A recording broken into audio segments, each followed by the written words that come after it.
यहाँ पर लिख दो इंद्रियां विद्वानों का नाम कर्षति, इंद्रियां विद्वानों का कुछ नहीं बिगाड़ सकती। वेद व्यास ने मन में सोचा चेला को घमंड है ब्रह्मचारी पालना का। वेद व्यास भी अवतारी थे भगवान ने लिखा तो वही छोड़ा, लेकिन मन में जाने गए बेटा को चेला को घमंड है, अभिमान अपने ब्रह्मचारी पर। चलो देखते हैं एक दिन की बात है, क्या हुआ। वही अखंड बाल ब्रह्मचारी व्यास के चेला विद्वान थे, महात्मा थे, और वो एक दिन क्या देखा, अपने आश्रम पर टहल रहे थे, अचानक वर्षा होने लगी और उस वर्षा में एक नौजवान कन्या जल में भीग रही है आश्रम के सामने। जयमुनि अखंड बाल ब्रह्मचारी जयमुनि महाराज ने जैसे कन्या को भीगते हुए देखा, आवाज लगाई, है लड़की जल में क्यों भीग रही है, अरे अंदर आ जा। कन्या कहने लगी हम नहीं आते। का क्यों? का पुरुष बहुत छली होते हैं, हमें डर लगता है। जयमुनि महाराज कहने लगे तेरा दिमाग खराब हो गया, मुझे सवाल ब्रह्मचारी तू आ जा अंदर।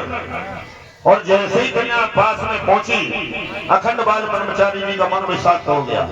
भीगा बदन देख करके उसी समय पूछा, कहा ये बता बेटिया तुम्हारी शादी हो गई? कहा नहीं शादी नहीं हुई। कहा शादी करोगी? कहा शादी तो होगी हमारी। जयमुनि अखंड बाल ब्रह्मचारी नीयत खराब हुई और कहने लगे बेटी शादी करो, हम शू कर ले। तो जयमुनि महाराज ने जब ये कहा, वो लड़की कहने लगी शादी तो कर लेते, लेकिन हम स्वतंत्र नहीं है शादी करने में। कहा क्यों?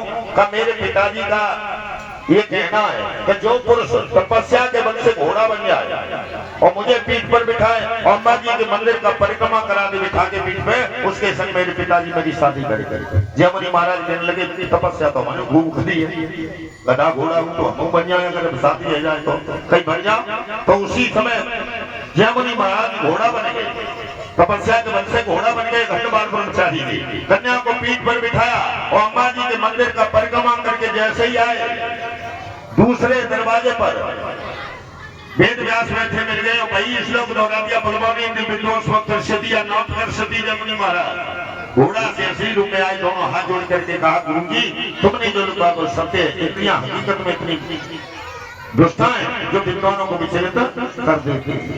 तो कहने का तात्पर्य इंद्रियों का भोग भोगने के बाद